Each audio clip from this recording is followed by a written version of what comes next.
UP सरकार गौशाला को आत्मनिर्भर बनाने के लिए योजना चला रही है, जिससे कि गौशाला आत्मनिर्भर बन सके।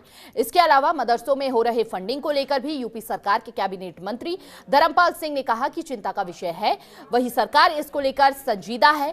इसके साथ ही जनतंत्र टीवी से बातचीत के दौरान कैबिनेट मंत्री धर्मपाल सिंह ने क्या कुछ कहा, सुनिए जरा।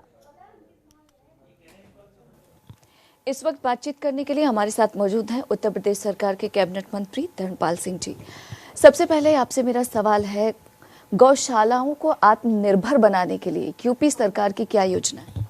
देखिए, हमारे मुख्यमंत्री योगी आदित्यनाथ जी 4 जनवरी को जो हमने प्रेजेंटेशन दिया था बड़ी गौशालाएं बनाने का, तो उन्होंने स्पष्ट निर्देश दिया कि गायों को अच्छी तरीके से रखने के लिए गौशालाओं को पीपी मोड पर ले जाओ और उद्यमी आ भी रहे पीपी मोड पर गौशालाओं को बनाने के लिए। तो जो निराश्रित गौवंश है जो अभी किसानों के खेतों में और सड़कों पर दिखाई देता है, हम इन्हें आश्रय स्तर पर पहुंचाने का काम करेंगे। और इन्हीं के गाय के गोबर से, अब क्योंकि हमारे यहाँ कहा गया है वेदों में, गावो विश्वस्य मातरा, गाय विश्व की माँ है और गाय वास्तव में भाग्य विधाता है। अब गौ आधारित खेती होने से ही किसान को लाभ होगा। गौ आधारित खेती से ही जो कैंसर इत्यादि की जो भयंकर बीमारियां हैं वो दूर होंगी और गौ आधारित खेती एक आय का स्रोत बनेगा, क्योंकि जीडीपी नापने का पैमाना खेती है। यदि खेती प्रभावित होती है तो जीडीपी प्रभावित होती है और जीडीपी बढ़ाने में गौ माता का विशेष योगदान होगा। गायों की बात करें तो अखिलेश यादव तो हमेशा से ही सरकार के इस योजना को लेकर सवाल खड़े करते रहे हैं, लेकिन यूपी के किसानों के लिए आवारा पशुओं की एक बहुत बड़ी समस्या। देखिए, माननीय अखिलेश जी क्या कह रहे हैं जनता सब जानती है।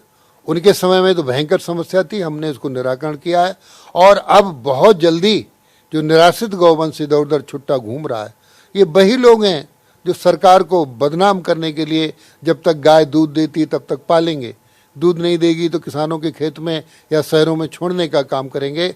ऐसे लोगों को हम, क्योंकि हमने पशु गणना करा ली है और गाय के कान में टैग लगाए और ये गौ आश्रय स्तर पर पहुंचाने के बाद कोई गाय जिस पर टैग लगा हो छोड़ने का किसान काम करेगा पशुपालक, तो उसके खिलाफ भी कार्रवाई करेंगे ताकि माहौल ना बिगड़ सके।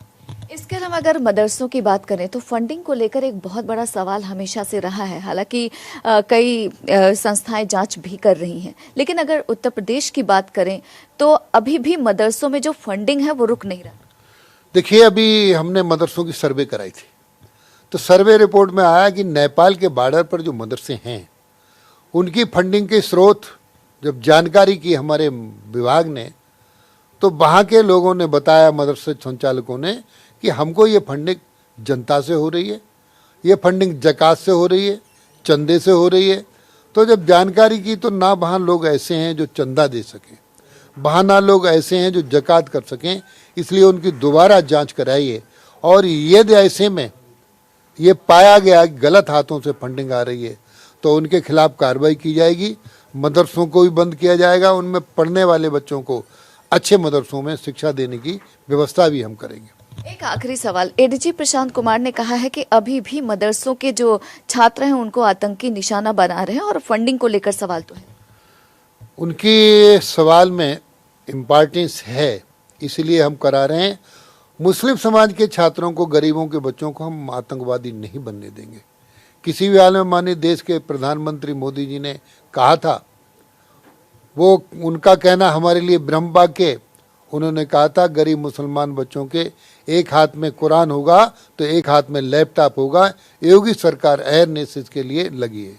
वक्त देने के लिए शुक्रिया। कैमरा पर्सन शेरा सिंह के साथ ममता चतुर्वेदी, जनतंत्र टीवी, दिल्ली।